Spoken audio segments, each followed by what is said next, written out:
My YouTube family, कैसे हो आप सब। होपफुली आप लोग सब ठीक होगे और मज़े में होगे। Welcome back to another vlog. तो आज के व्लॉग में मैं आप लोगों के साथ एक बात शेयर करूँगी, एक अपनी गलती, जो मुझसे एक छोटी सी गलती हुई थी और जिसकी वजह से मैंने अपनी बेटी को खो दिया। और जितनी भी प्रेगनेंसी लेडी हैं वो ऐसी बातों से अवॉइड करें। जो मेरे साथ हुआ, मैं नहीं चाहती कि वो किसी के साथ भी हो। तो हुआ कुछ यूँ था, मुझे 7th मंथ लगा हुआ था और उससे 2-3 दिन पहले ना मुझे फील होने लगा कि ना मुझे ना पेन है। तो मैंने ज़्यादा सीरियस नहीं लिया, फर्स्ट बेबी था और मुझे नहीं पता था कि ऐसा होगा।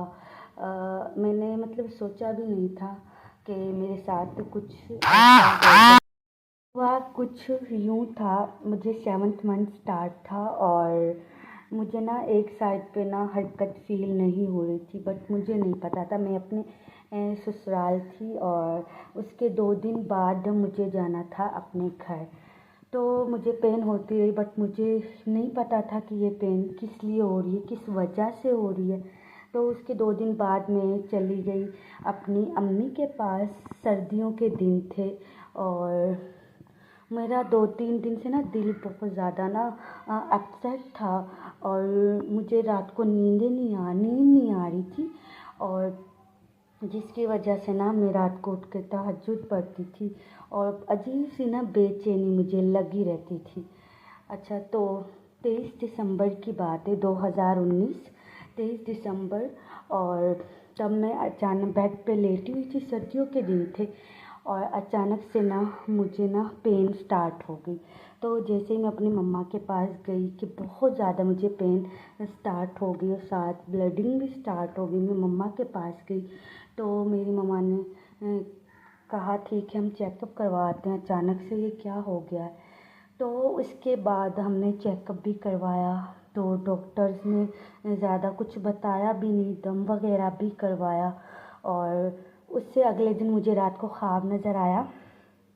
तहज्जुद की नमाज़ पढ़ने के बाद मुझे ख्वाब नज़र आया, एक कद्दू होता है और ना मैं उसे तोड़ने जाती हूँ। बहुत मतलब ना एक बड़ा सा खेत होता है, उसमें एक कद्दू होता है और मैं उस कद्दू को तोड़ती हूँ और जब उसे मैं तोड़ती हूँ ना और उसे मैं खोलती हूँ तो ख़राब होता है। उसके बाद मेरी आँख खुल जाती है।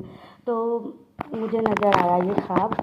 तो उससे अगले दिन ही मतलब था और फिर मुझे चेकअप के लिए लेके गए। इतनी दूर, पहले मुझे उससे एक दिन पहले दम करवाने के लिए ले गए और फिर मुझे ना चेकअप के लिए एक बड़े डॉक्टर के पास लेके गए कसूर में।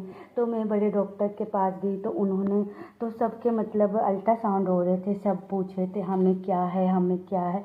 तो मैंने सोचा जब मेरा अल्ट्रासाउंड भी हो जाएगा ना तो मैं भी पूछूंगी मुझे क्या, क्योंकि तब तक मुझे नहीं पता था कि क्या है। तो उसके बाद तब मेरा हुआ ना तो डॉक्टर ने मुझे डायरेक्ट ही बता दिया कि तुम्हारा बच्चा तो फोत हो चुका है रात के पिछले पहरी। तो और उस वक्त ना मेरे लिए बहुत मतलब ना एक दुख वाला वो था और मैं रोती हुई बाहर आई। तो मेरी मम्मा मेरे पास आई तो मम्मा कहती क्या हुआ, मैं तो रोने लगी। मैंने कहा डॉक्टर ने मुझसे ऐसा बोला है। तो मम्मा ने कहा टेंशन नहीं लो, इन्हें पता नहीं चला, हम किसी बड़े डॉक्टर के पास चलते हैं। तो मैं सारे रास्ते गाड़ी में रोती हुई ही गई और बहुत बुरा हाल हुआ था मेरा। तो मुझे मेरी चच्ची जो जो साथ थे सब ने मुझसे कहा कुछ नहीं होता, कुछ नहीं होता, उन्हें पता नहीं चला, सब कुछ ठीक है। तो फिर जब मैं उधर गई, उधर मेरा सब कुछ चेकअप हुआ और मुझे पेन लगवाई गई तो उन्होंने कहा बेबी तो नहीं है। तो उस वक्त मुझे ना ये था पता नहीं मेरे साथ क्या होने वाला है, क्या होगा अब। तो उसके बाद ना मेरी प्यारी सी बेटी आई दुनिया में और उसे मैं देख भी नहीं सकी क्योंकि उस वक्त मैं खुद एक बहुत बड़े सदमे में थी।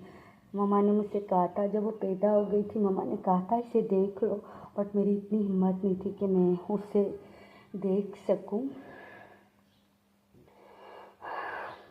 तो मैंने उसे नहीं देखा था। और उसके बाद मुझे अब भी वो इतनी याद आती है। मैं सोचती हूँ काश मैं उसे देख लेती, पता नहीं वो कैसी थी। और उसके बाद जब मुझे सही होश आया था ना, तो मैं बहुत ज़्यादा रोई थी उसके लिए। इवन मैं 4-5 मंथ ऐसे ही रही थी, स्ट्रेस का शिकार हो गई थी, मुझे हेडेक रहने लग गया था और मैं बात करते करते बेहोश हो जाती थी। और बहुत बुरा वक्त था मेरे ऊपर। वो वक्त गुजर गया आस्ता आस्ता। मैं उसे याद करके बहुत रोती थी, बहुत मुझे वो याद आती थी।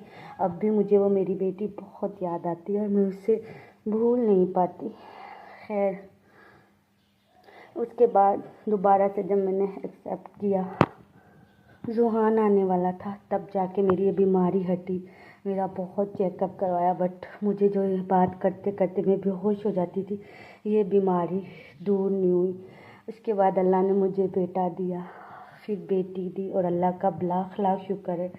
मेरा बताने का ये स्टोरी मकसद यही है, जो गलती मैंने की आप लोगों ने नहीं करनी।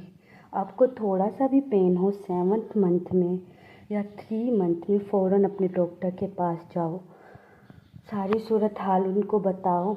और बस आज का व्लॉग मेरा यहीं तक था।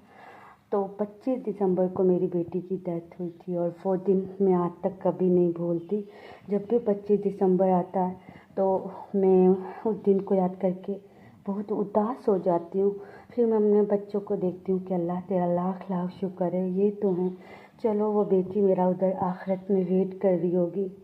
पर मैं उसके लिए बहुत रोई थी, बहुत ज़्यादा रोई थी। अभी भी मुझे सर की दर्द की बीमारी है। अचानक से थोड़ा सा टेंशन ले लूँ तो मुझे बहुत ज़्यादा पेन होने लग जाती है सर में, क्योंकि उस वक्त मैंने उसके लिए बहुत टेंशन ली थी।